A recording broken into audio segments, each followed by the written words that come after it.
agradecemos a presença de todos e todas aqui nesse módulo 4, que iremos iniciar sobre a nossa formação em baixa visão pela plataforma Diálogos sobre Educação Especial, em que nós vamos falar hoje, em especial, dos dilemas da baixa visão.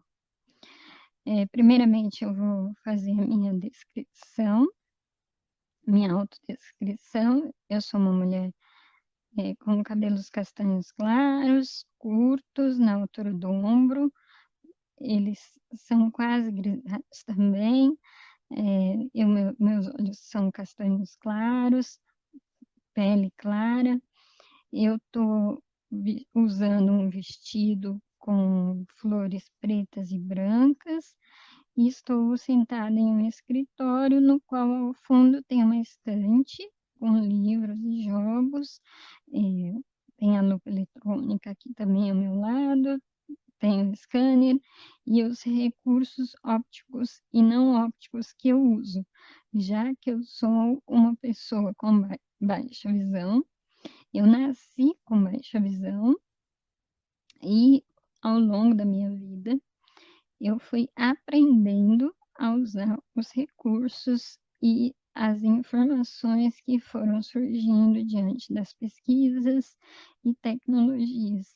Então, eu faço uso da lupa eletrônica, assim como da lupa manual.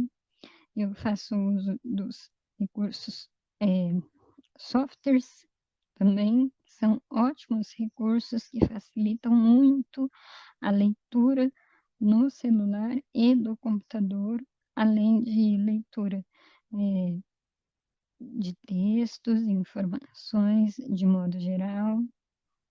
Também facilita na escrita digital dessa apropriação da tecnologia através desses softwares.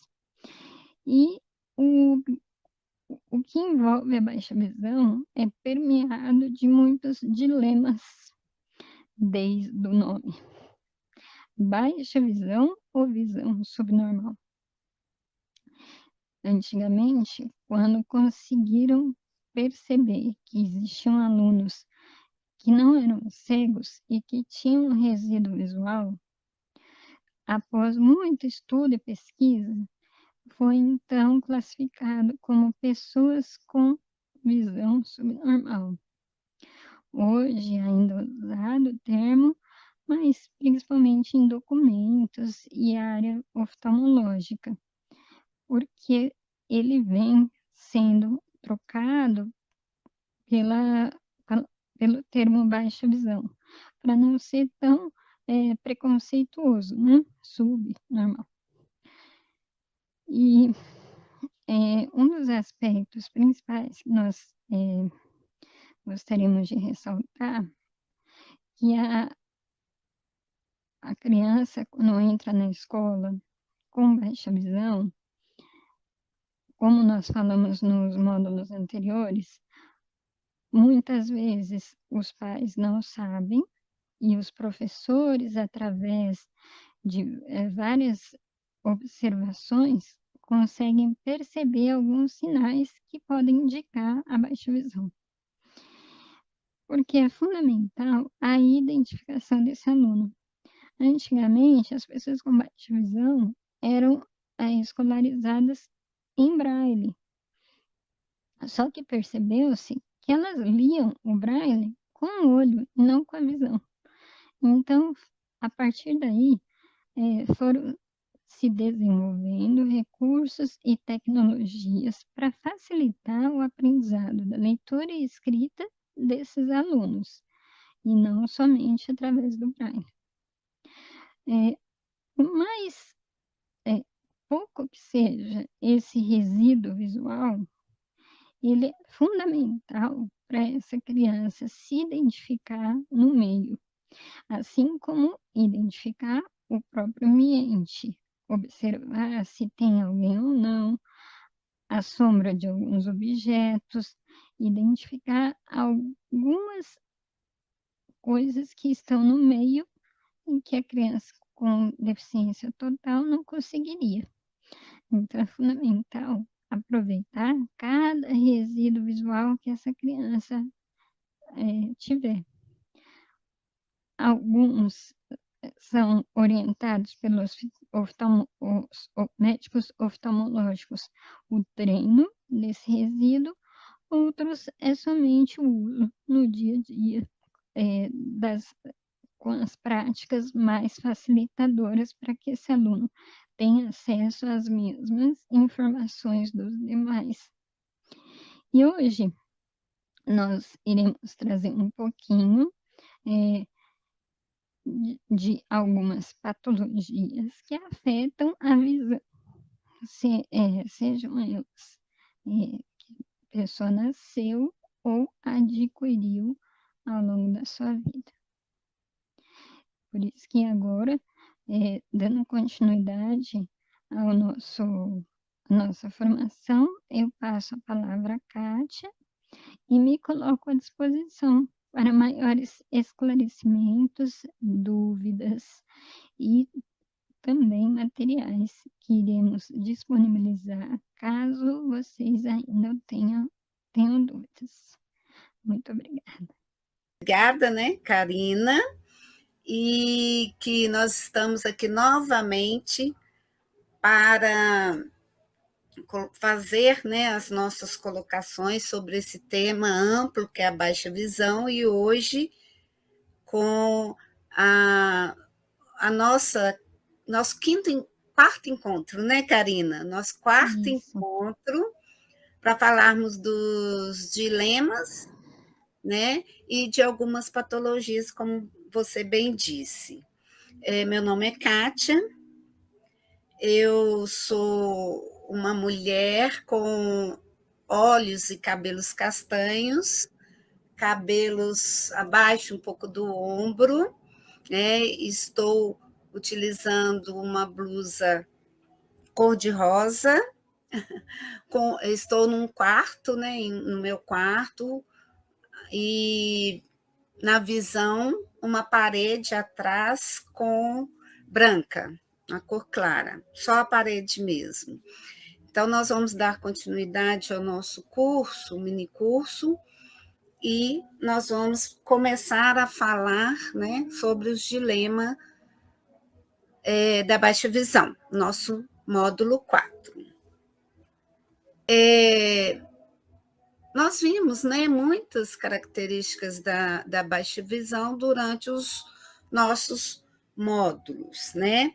E vimos também que é muito variável o mundo, né, o universo dessa baixa visão, e depende do grau, do tipo da perda visual.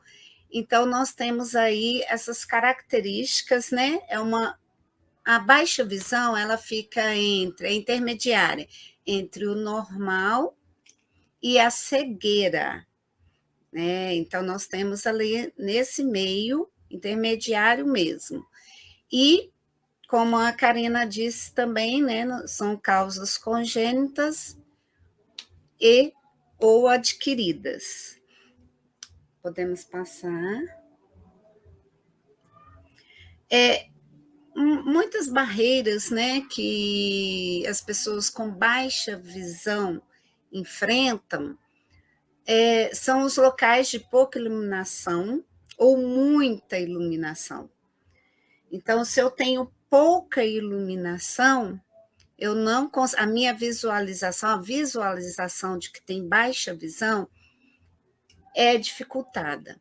Agora, se eu tenho muita iluminação também, os reflexos, né, desse excesso de iluminação também é um dificultador para que eu possa utilizar o resíduo, né, que eu tenho da visão. O contraste também é uma barreira muito grande, inadequada de cores. Então, esse contraste com, às vezes, tom sobre tom, né? Aquela dificuldade, Karina também pode estar falando um pouquinho desse contraste, né, Karina? Sobre qual é melhor, né? A experiência da Karina é muito grande. Então, esse contraste também é uma barreira que enfrenta a pessoa com baixa visão. A leitura, letra pequena, né? É sempre recomendado, né, para as crianças com baixa visão, para adulto de maneira geral, mas como aqui nós estamos falando, né, do aluno, a nossa sala de aula, a leitura que ofereça, né, material com letra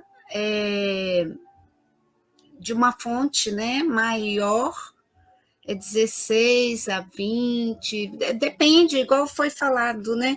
Depende do grau da pessoa, da perda visual. Então, tudo isso nós temos que primeiro saber identificar para depois oferecer, e isso também nós vamos ter com o oftalmologista, né?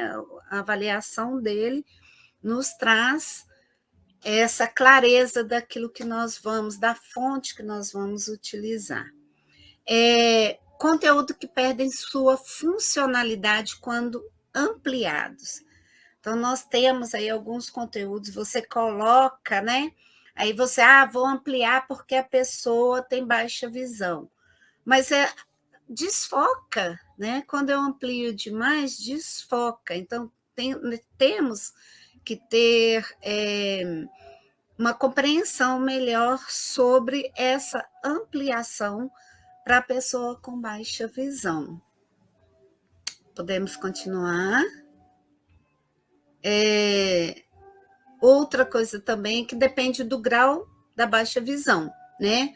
Então, se nós temos um grau grande, né? A pessoa com baixa visão tem um resíduo muito baixo, nós temos o leitor, né, de tela, a utilização de leitor de tela.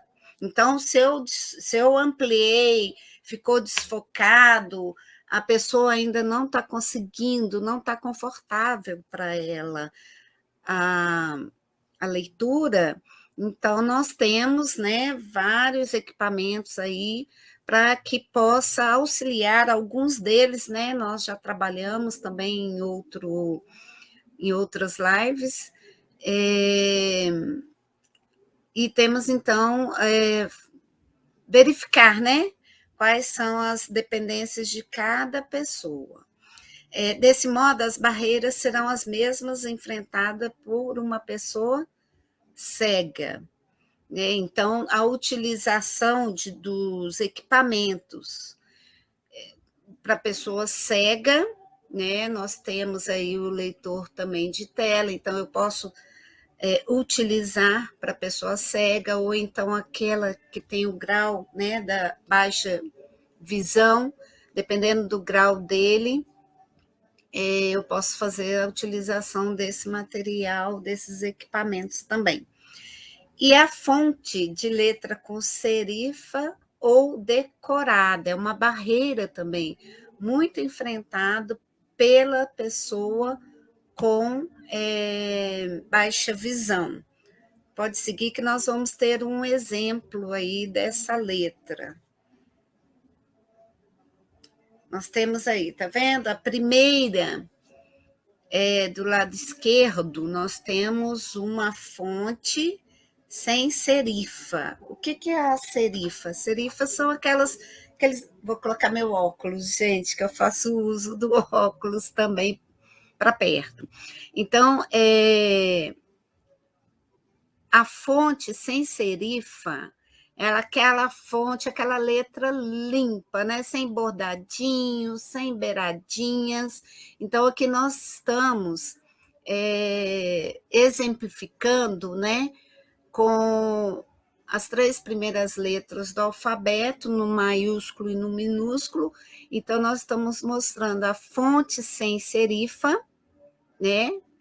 E a fonte serifada, que é aquele bordadinho embaixo, né? Em cima, na beiradinha da letra, e as serifas em vermelho. porque além de você colocar aquelas beiradinhas na letra, né? Você ainda coloca vermelhinho, uma outra cor. E aquelas letras também decoradas. Quando as letras estão escritas, decoradas, é uma barreira também enfrentada pela pessoa que tem baixa visão. Então, no nosso dia a dia, principalmente crianças que estão na fase de alfabetização, nós temos que priorizar aquela fonte sem serifa, né? Aquela fonte maior, né?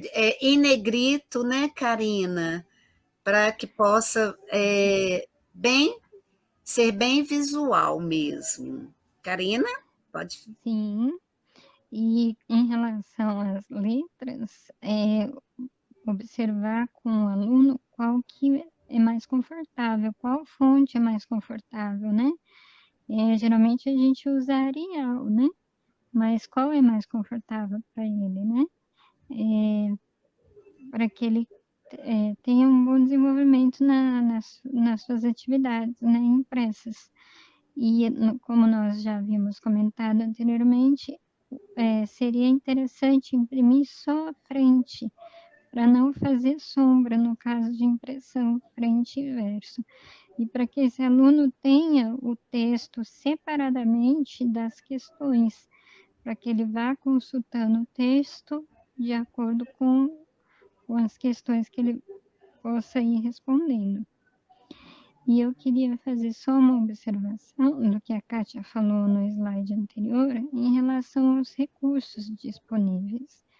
Os recursos tecnológicos hoje vêm crescendo muito, as possibilidades, os aplicativos, e como é importante o aluno ter acesso ou pelo menos conhecimento que existam esses recursos. O software NVDA, ele é gratuito, e em que ele é instalado no computador que o aluno faz uso, e ele vai auxiliando através da voz todo o manuseio tecnológico que o aluno faz no seu computador, ou no computador de mesa, ou no notebook. Pode ser instalado em ambos. E existem outros aplicativos também que podem facilitar, outros softwares. E a lupa eletrônica do Windows, ela também pode ser um recurso facilitador. Em relação aos desafios, eu queria complementar também, Kátia, Sim. o uso ou não da guia, da bengala para locomoção. Eu hoje adotei o uso da guia na minha vida, já tem uns 15 anos. A maior parte da minha vida eu não usei a guia, mas foi fundamental para que eu tivesse uma independência maior em relação à locomoção em ruas, avenidas, escadas principalmente, com o auxílio da guia. Mas ainda é um grande dilema se a pessoa com baixa visão usa ou não a guia. Acabou que foi um grande divisor de águas na minha vida, porque eu me identifiquei como uma pessoa com deficiência visual. E até então, se eu solicitava um apoio num ponto de ônibus para ler o ônibus, a pessoa olhava, não via nada, assim, aparentemente diferente, e ficava em dúvida, né? Então, a guia, de certa forma, me auxiliou também para identificar que eu tenho uma questão visual. Na Argentina, Kátia, eles fizeram uma pesquisa lá e desenvolveram as tais das cores para as guias, que hoje ainda não é muito divulgado, mas a branca é denominada para as pessoas cegas, a verde baixa visão, e a guia ou bengala, né, que ainda pessoas falam, é vermelha e branca, é designada para as pessoas com deficiência múltipla, visual e auditiva. Eu, Uhum. sinceramente, tenho as três e faço uso das três conforme eu vou caminhando em lugares que eu vou ter mais obstáculo, eu uso a branca, porque a minha branca ela é mais firme do que a verde. Então, eu não ainda me adaptei com as cores, mas já Uhum. existe esse estudo, e principalmente em aeroportos e no metrô das cidades, eles já têm essa informação. E é importante também, Karina, a busca, né, da autonomia, né? É o que você disse, é o que você sentia, né, com a guia, essa autonomia. Então, é isso que nós temos que buscar, né, que cada um tem que Sim. buscar a sua autonomia mesmo, né?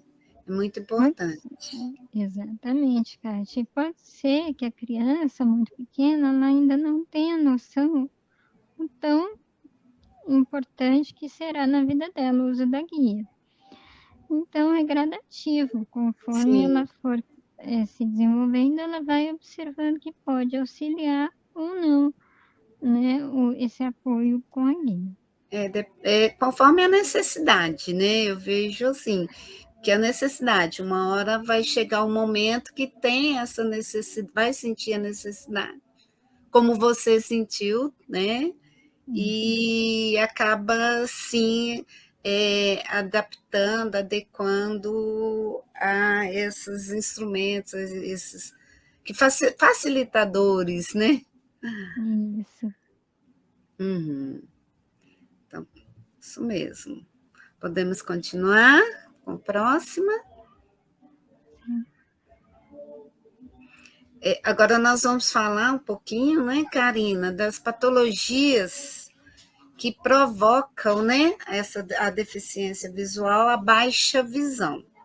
Então, aqui estamos. Pode falar. Kátia, Oi. existe um estudo também que nós podemos disponibilizar esse material, que tem uma grande diferença de, de pesquisa entre as pessoas que nasceram cegas e as que adquiriram. No aspecto de que as que nasceram, elas trazem uma particularidade que as que adquiriram, elas vão ainda passar por todo um processo de adaptação. E Uhum. muitas que adquiriram não ainda têm nem conhecimento. Então, por isso que nós falamos nos módulos anteriores da, da escola também tomar esse cuidado de observar os alunos, de fazer lá aquela triagem com a escala, para que não passe batido esses alunos com necessidades visuais para o seu próprio desenvolvimento na escola, para que eles tenham condições iguais aos seus colegas.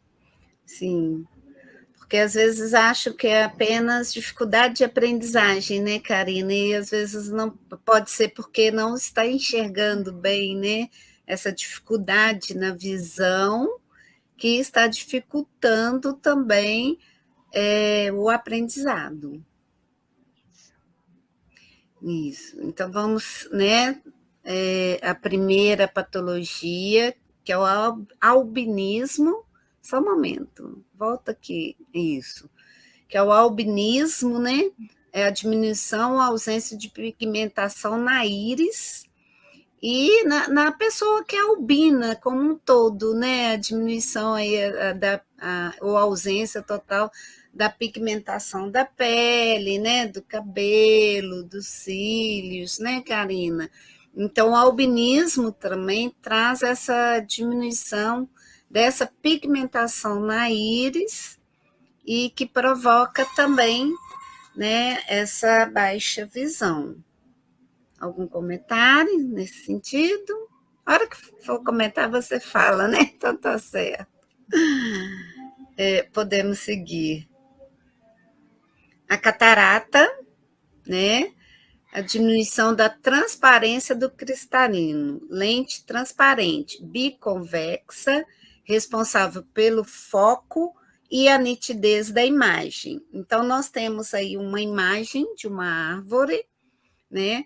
Do lado esquerdo, uma visão normal de uma pessoa, né? Bem nítido, bem limpo, e do lado direito, a visão de uma pessoa com catarata. Nós temos aí, como dizem os oftalmologistas, quem viver terá, né?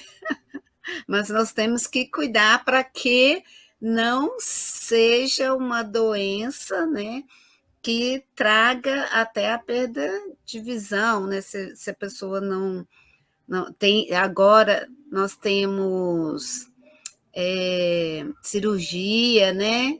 De catarata, é feita, acomete mais pessoas mais velhas, né, Karina? Você tem algum estudo de que os jovens podem acometer a catarata, podem ser acometidos? Tem alguma? Não, né? Não, nenhuma Uhum, referência. Mas uhum. nós podemos buscar alguma referência com os oftalmologistas. É verdade, é um ponto interessante, porque geralmente são os mais velhos mesmo que desenvolvem aí a catarata. Eu acredito que seja assim, né? Essa patologia mesmo para as pessoas mais velhas. Corioretinite macular por toxoplasmose. É uma inflamação, né, da retina, que é a camada interna do olho. Ela pode ser de origem, né, congênita e adquirida, ou adquirida. Então, o nome, né, já nos fala, né, macular por toxoplasmose, provocada pela toxoplasmose. Então, nós temos aqui também a, a imagem, né, a imagem de uma flor. À esquerda, nós temos uma visão normal, e à direita, nós temos uma visão, né, dessa inflamação da retina e como uma pessoa com corioretinite visualiza, ela visualiza com um borrão, né, vamos dizer assim, bem no meio da imagem. Posso chamar de borrão, Karina? Sim, ela basicamente só vai enxergar a visão periférica, né? E Exatamente, só a visão cen periférica. a visão central ela é comprometida.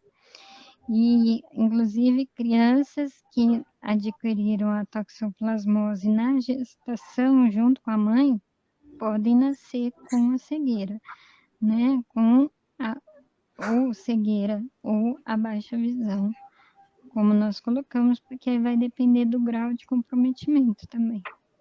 Então, e aí nessa parte que entra a origem congênita, então, né? A mãe adquiriu, está, né, com toxoplasmose e já passa para o feto. Exatamente. Inclusive, nós temos um caso, Uhum, uma criança que nós trabalhamos. sim. Podemos continuar. A retinosa pigmentar, que é uma doença ocular grave, que começa com a perda da visão periférica e noturna. Então, da mesma forma, nós temos uma imagem, né, de um passarinho no galho, e do lado esquerdo é uma visão de uma pessoa que não tem, né, uma pessoa normal, que tem a visão normal, e do lado direito nós temos uma visão de quem tem a retinosa pigmentar, que aí é o contrário, né, da que nós vimos. Ela tem a visão central, mas não consegue ter a visão periférica. E noturna, né? Tem a dificuldade também. Retinopatia da prematuridade caracteriza-se por degeneração progressiva da retina. Então, é devagar, lenta, né, Karina? Com dificuldade para a visão noturna, discriminação de cores também e perda da visão periférica. Então, além da perda da visão periférica, ela ainda tem como dificuldade, né, da visão noturna e discriminar cores. E é progressiva, lenta. Essa sim, né, dá pra gente até falar que ela enxerga como se fossem pequenos borrões, né? Uhum, sim. Mas estamos falando sem, sem o conhecimento prévio, né, no meu caso. Dessa nós não tivemos, né? Podemos continuar? Atrofia do nervo óptico. A atrofia, ela leva à diminuição da acuidade visual, né? Menor sensibilidade ao contraste, desculpa, e alteração no campo visual. Então, atrofiou o nervo, né, por o que eu posso dizer? Alguma doença, né? Alguma coisa que adquiriu, atrofiou esse nervo, e nós temos aí essas patologia, né? Atrofia do nervo óptico, que causa toda essa sensibilidade, né? No Sim, contraste, alteração do campo visual e essa acuidade também, exatamente. a Eu baixa tenho visão. a baixa visão em função do nervo óptico, Kátia. Sim, sim. E o meu nervo óptico, ele é pálido. Ele não recebe a irrigação sanguínea adequada para processar a visão, né? Então, uma coisa que sempre ouvi desde pequenininha, que o nervo óptico é como se fosse o fio de uma televisão. Então, existe a televisão, que seria o olho, o nervo óptico seria o fio, e a tomada ligando a energia seria o cérebro. Então, quando o fio está danificado, né, não funciona É, a televisão. Eu é. sempre tive isso Ela fica como resposta. tremendo, sempre tem uma alteração, né? Isso. E é muito curioso, porque às vezes eu consigo, isso tem até a Eliana Cunha, ela conta no artigo dela, que é muito curioso, porque às vezes você não consegue identificar uma pessoa na rua que passa ao seu lado, mas você consegue ver um fio de cabelo que está na sua roupa, aqui no seu, na sua camiseta. Então, como que é tão ampla Específico, essa, né? e amplo ao mesmo tempo a questão do ver e não ver de cada patologia, né? Porque às vezes deu um contraste ali com a sua blusa, deu um brilhinho, você passa a Uhum. mão, você tem a percepção que é um fio. Agora, uma pessoa que está passando do outro lado da rua, você já não consegue identificar. Eu até fui aprendendo formas de ver diferente, muito pela audição, e às vezes se era determinada pessoa e eu lembrava, seu fulano é o senhor, né? Porque realmente eu não conseguia. Muitas vezes a pessoa acha que você não quer cumprimentar, né? Mas não é o caso. E então tem suas peculiaridades, cada patologia, e que no próximo módulo nós vamos tentar trazer como que isso em sala de aula pode ser Trabalhado. minimizado, isso, Uhum. trabalhado através dos recursos que facilitam aí um conforto maior para esse aluno. Mas Sim, sempre lembrando, né, Kátia, que o aluno tem que participar como um todo dessa ação da inclusão, para ele também não se sentir o diferente, né? Não sentir o por que, que eu tenho que usar o plano inclinado, por que, que eu tenho. Ele também tem que perceber o quanto que é importante os recursos para ele, né? sim. Antes É de aquela mais nada. é a situação, a gente tem que oferecer, né, para ele sentir, para ele poder. Às vezes a gente vai oferecer algum material que realmente ele não necessita. Então a gente tem que também ter essa sensibilidade e perceber, né? Sim. E após essa verificação de qual patologia que esse aluno possa vir ter, né? Se adequar aos recursos ali, porque de acordo com essas que nós vimos aí, umas precisam de mais luminosidade, outras precisam de contraste, outras. É, Então, varia muito, não é uma receita pronta para todos que têm baixa visão. O que é mais geral, até nós falamos um pouquinho, é a questão do contraste, questões mais práticas do cotidiano, você encher um copo transparente com água gera uma certa dificuldade, porque não tem nenhum contraste, prato uhum, branco com arroz branco, são coisas do dia a dia mesmo, geralmente são mais gerais, mas varia de pessoa para pessoa. Conhecer um pouco esse aluno e é importante até para ele apresentar para os colegas a forma de ele enxergar através de uma dinâmica que o professor pode fazer em sala, para que todos percebam que é uma dificuldade sensorial, não é uma dificuldade cognitiva que possa isso. trazer maior adaptações curriculares para esse aluno, ou que possa diferenciar ele nas atividades propostas em sala. Uhum, isso mesmo. Podemos continuar. Aí temos o glaucoma, né? Que é o aumento da pressão intraocular, provocando defeitos no campo visual. Temos também uma imagem, que à esquerda é a visão normal, em que várias crianças estão brincando, né, no parquinho, no escorregador, no tanque de areia, e com bola, com balanço. E na visão direita, é, a visão é muito pouca, né? É bem desfocada também, que é o glaucoma. Algum comentário, Karina? Então tá, então podemos.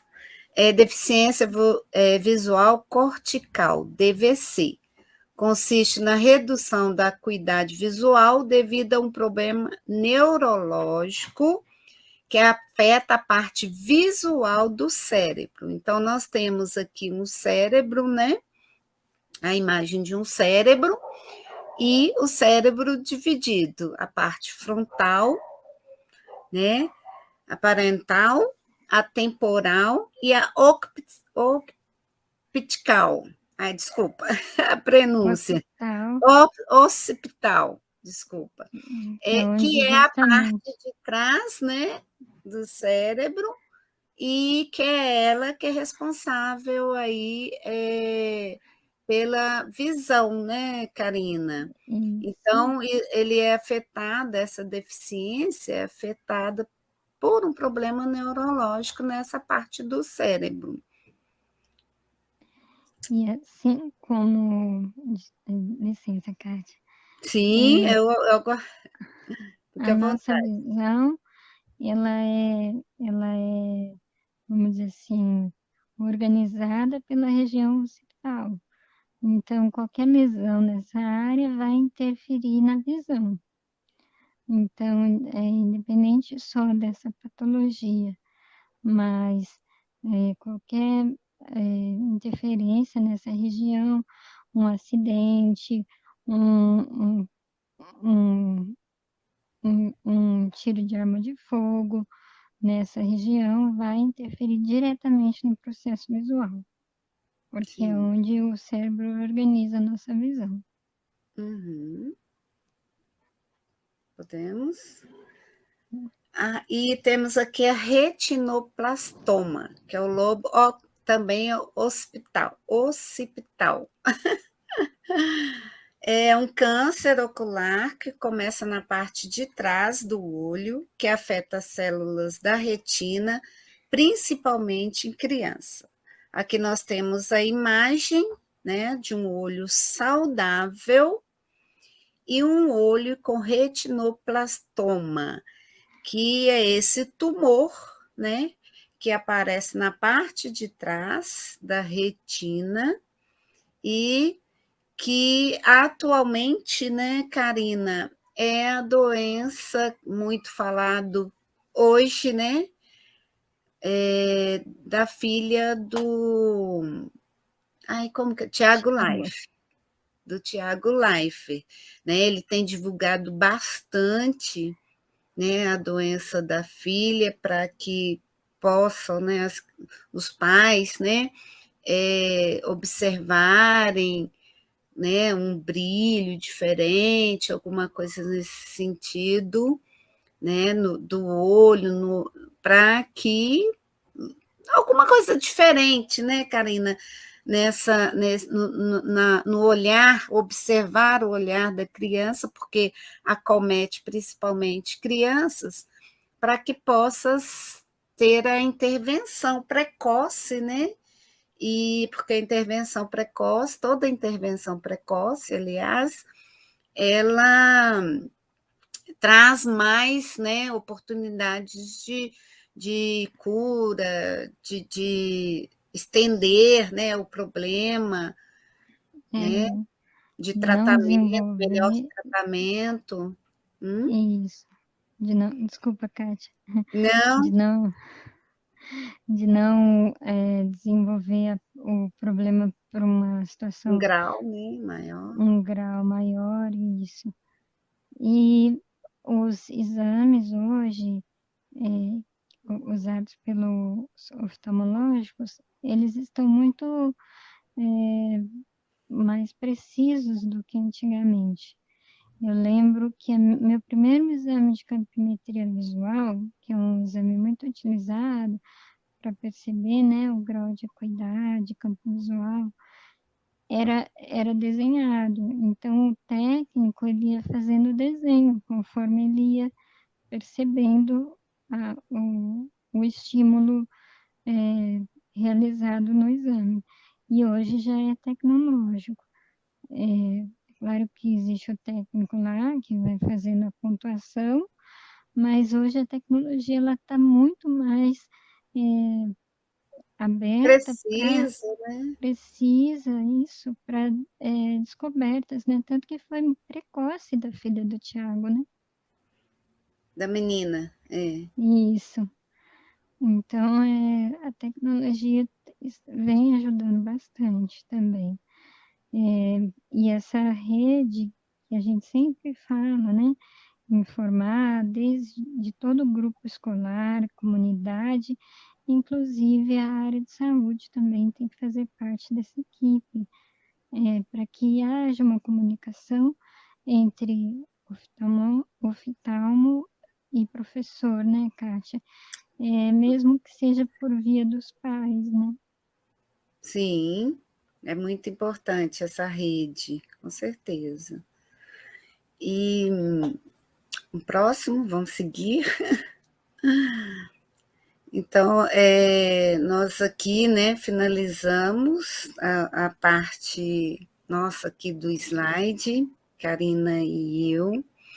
É, temos muito ainda, né, o que conversar, dar dica. Ainda temos o nosso módulo 5, né, Karina? Com as Sim, adaptações, aí nós vamos trazer mais, né, sobre essas patologias, quais são as adaptações, o que podemos, né, utilizar na sala de aula para esse conforto da criança com baixa visão, né? E aguardamos todos, né, para o nosso próximo encontro, que será desse mini curso último, né, Karina, trazendo, revendo algumas situações mais importantes para que sejam bem acolhidas, bem entendidas por todos. Sim. Muito obrigada a todos e até o nosso próximo encontro. Um abraço, até lá.